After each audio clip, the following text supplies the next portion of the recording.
Dentro de todos los hechos que ocurrieron durante el periodo de la dictadura militar dirigida por el general Augusto Pinochet, hubo uno de especial relevancia cuya historia ha sido escasamente contada: la génesis de una nueva constitución. Durante los próximos minutos en CNN Investiga les contaremos de los desconocidos detalles de cómo se generó la Carta Fundamental que hoy nos rige, quién influyó, cuál fue el rol de la Junta, con qué libertad trabajaron sus redactores. Los propios creadores de la Carta Fundamental hablan en exclusiva con CNN Chile.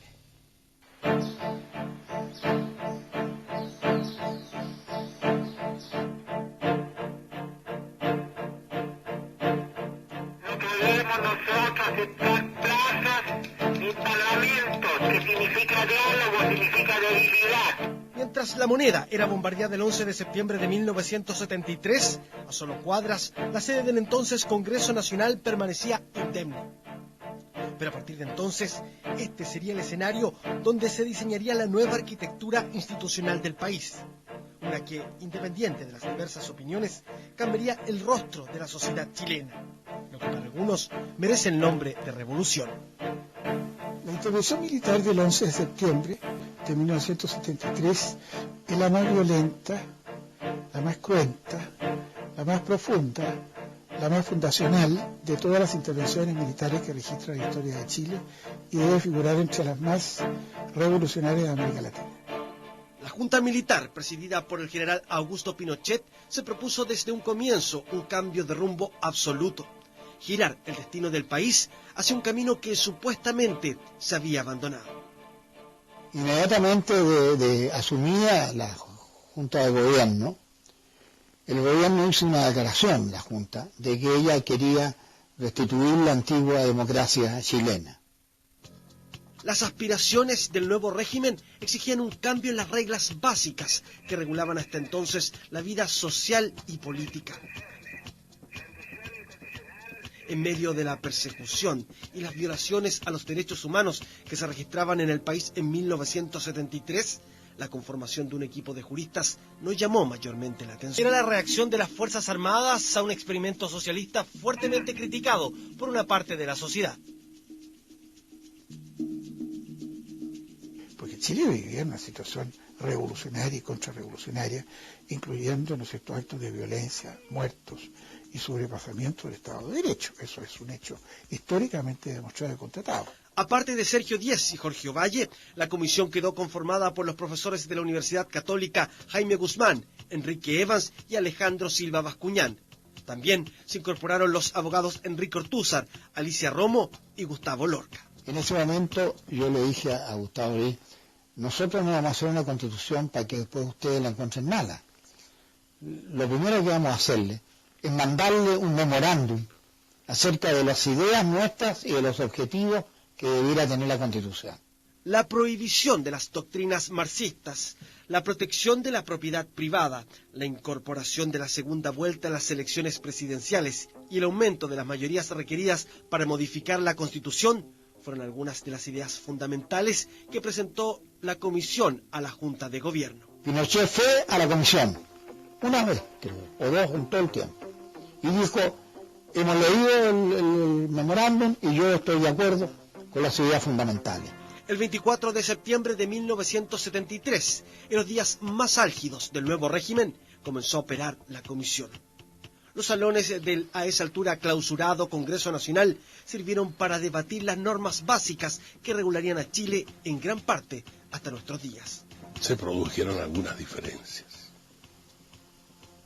y algunas fueron fundamentales. Normalmente estas diferencias las perdía yo las votaciones 6-1, porque hubo votaciones sobre el aborto, votaciones sobre las relaciones con la Iglesia, y yo era el único no católico, yo soy masón. Des ennemis, et nous sommes très honorés d'être considérés ennemis par le communisme. Nous sommes ennemis des communistes. Un profesor universitario de 27 años de edad, cercano al expresidente Jorge Alessandri, exponía con especial locuacidad esas convicciones de orientación católica. Jaime Guzmán se transformó rápidamente en una de las voces que más pesó en la discusión. Jaime, no solo éramos profesores juntos en la Católica, sino que vivía frente a mi casa. y nos juntábamos y analizábamos las cosas que teníamos que plantear en la Comisión Constituyente, y teníamos un mismo pensamiento. Era el pensamiento no solo demócrata, sino un pensamiento social cristiano. Era enteramente reaccionario, honestamente reaccionario, honestamente de la derecha más extrema y de un catolicismo conservador. Ahora, libre mercadista, ¿te fijas cómo llamarlo con una palabra? Neoliberal, le hemos dado 1000 vueltas y al final terminamos economía social de mercado, porque si uno quiere decir economía de mercado parece que le quitara el social, y eso parece que es muy grave. Tras su paso por la Comisión y el Consejo de Estado, el borrador de la Carta Fundamental debía ser aprobado por la Junta Militar. Los generales Augusto Pinochet, César Mendoza, Fernando Matei y el almirante José Toribio Merino no hicieron mayores cambios al texto que les fue entregado. Su aprobación final se jugaría en un plebiscito. Los chilenos fueron convocados a las urnas para el 11 de septiembre de 1980. ¿Alguien quiere acaso volver al desabastecimiento que existió en el gobierno anterior? Para que todos podamos seguir desenvolviéndonos en cualquier parte sin peligro. Sí, a la Constitución de la libertad. El procedimiento plebiscitario suponía darle legitimidad a la nueva Constitución, pero las condiciones en que se desarrolló la consulta no estuvieron a la altura. No había en realidad seriedades para el plebiscito, no había tampoco tribunal calificador del mismo. Con los aparatos de seguridad interna desplegados y con serias violaciones a los derechos humanos en curso, el plebiscito se desarrolló sin los mínimos estándares de un proceso eleccionario. El poder lo tenían los militares. Había una oposición muy reprimida y por lo tanto no había ninguna posibilidad de que se cambiaran las circunstancias.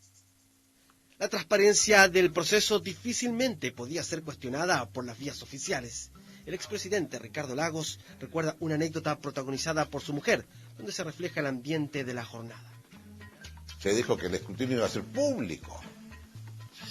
Bueno, mi mujer y su cuñada decidieron quedarse a mirar ahí por donde fueron a votar.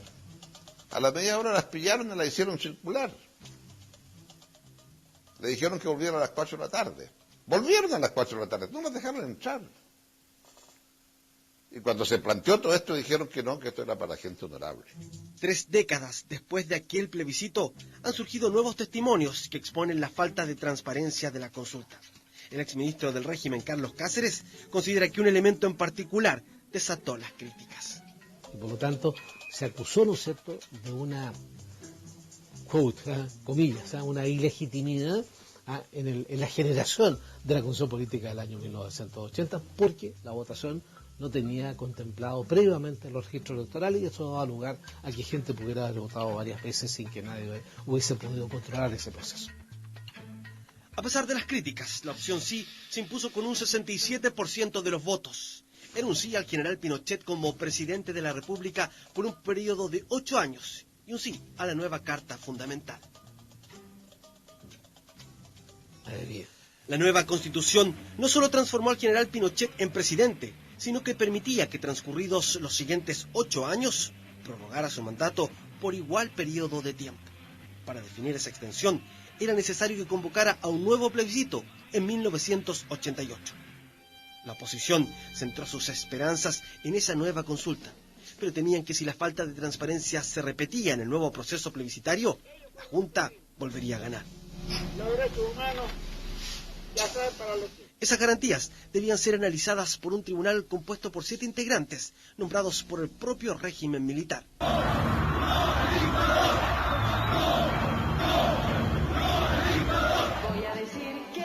A diferencia del plebiscito de 1980, la oposición incluso tuvo acceso a una franja televisiva.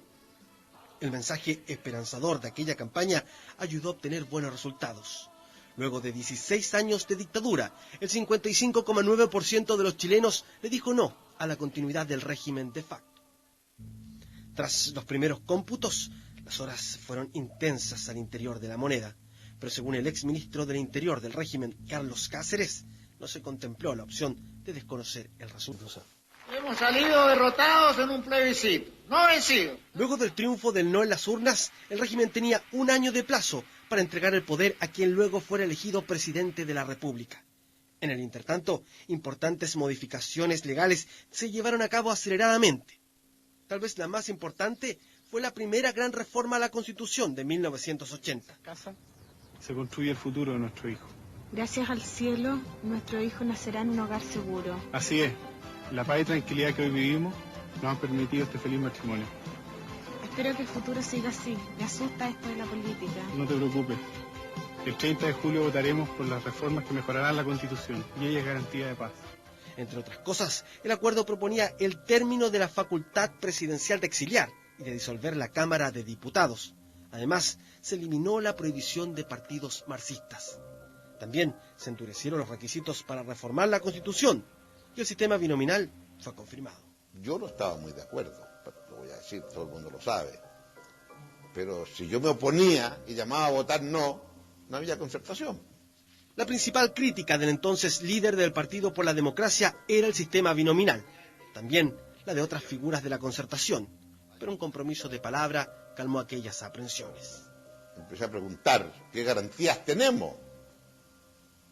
O sea, el acuerdo era no importa, en la primera vez que se reunió el Parlamento, renovación más concertación, tenemos los votos para cambiar el binominal. Hasta el día de hoy estamos esperando que se cumpla el acuerdo. Un 85,7% de los votos aprobó la reforma en julio de 1989, pero para muchos ese plebiscito significó más que cambios a la Constitución.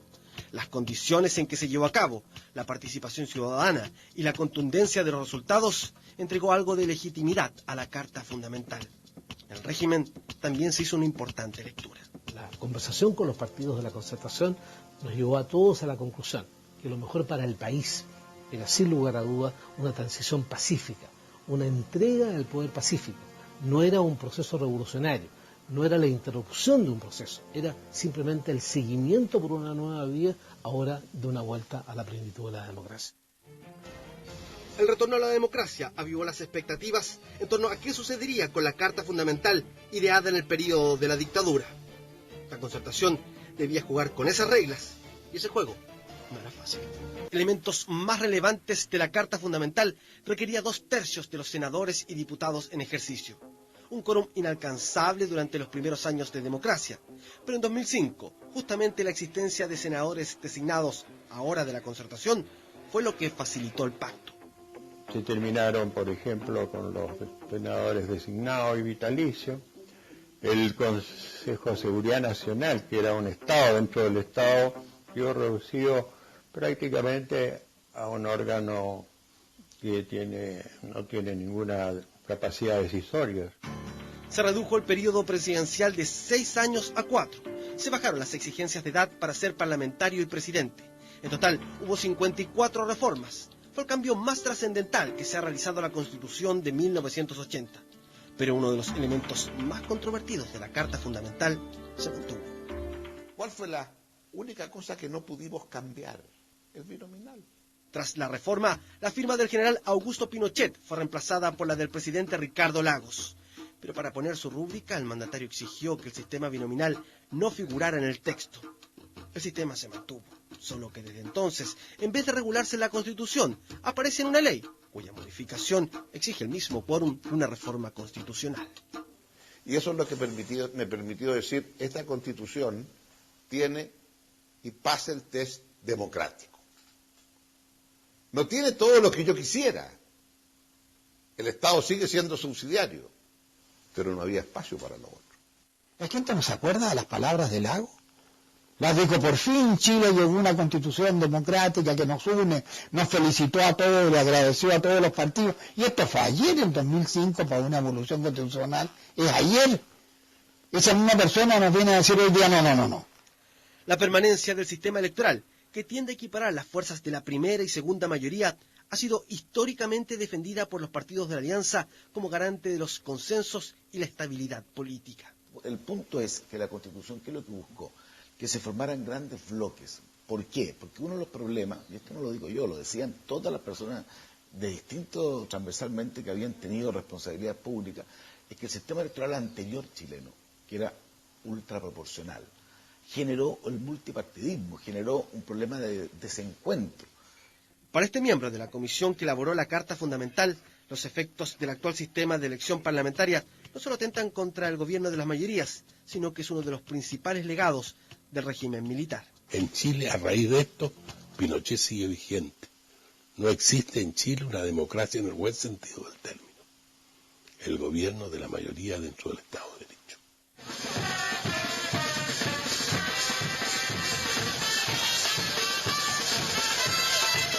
La irrupción de movimientos sociales a partir de 2006 instaló en la agenda política la exigencia de derechos que no estaban incluidos lo suficientemente en la Carta de 1980. La ex líder estudiantil y hoy candidata a diputada Camila Vallejo apunta que la principal deficiencia de la actual Constitución está en su génesis y en la falta de protagonismo del Estado. No es solamente lo ilegítimo de su origen, sino que también el contenido de esta Constitución. Una Constitución que no permite que nuestra sociedad se desarrolle con una verdadera democracia. Lo que el pueblo necesita es educación gratuita, porque el pueblo está cansado de las leyes del mercado. El problema de la educación es el mismo que el problema de la salud, por ejemplo, el problema del trabajo, el tema de la previsión social.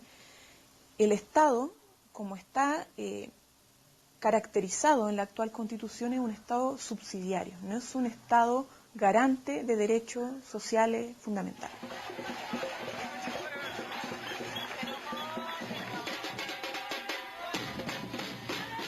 Y eso es lo que yo veo en este momento, que es una cosa como contradictoria. Que los muchachos que están en segundo año de humanidades sean partidarios de la nacionalización de la riqueza, sean partidarios de la Asamblea Constituyente, no entienden nada todavía.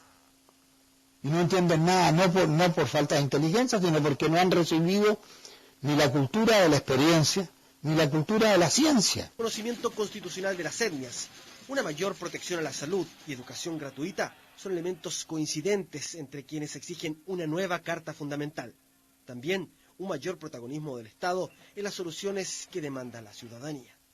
Hoy no hemos podido cambiar que el Estado subsidiario es la Constitución. Pero después de la crisis internacional que tenemos, donde quedó demostrado que no hay autorregulación financiera, ¿no? Yo siempre tengo una preocupación, que la Concertación no se ha dado cuenta del cambio del mundo. Está viviendo la política chilena de los años 60 o 70. La adaptación de la Carta Fundamental a la nueva realidad parece no estar en discusión. La incógnita radica en la profundidad de los cambios y en quién debe decidirlos, si el Parlamento o una Asamblea Constituyente. Patricio, yo le puedo demostrar que la mayoría de los chilenos quiere Asamblea Constituyente. Yo creo que Asamblea Constituyente no va a haber nunca. Por la vía de la Asamblea Constituyente, el país se enfrentará a una situación inédita en su historia y los actores sociales tendrán un papel central. Si se escoge la vía de los mecanismos establecidos en la propia Carta Fundamental, será necesario contar con elevados quórums, lo que a juicio de algunos ha dado estabilidad al país, pero para otros ha constituido una trampa que ha impedido las transformaciones que el país requiere.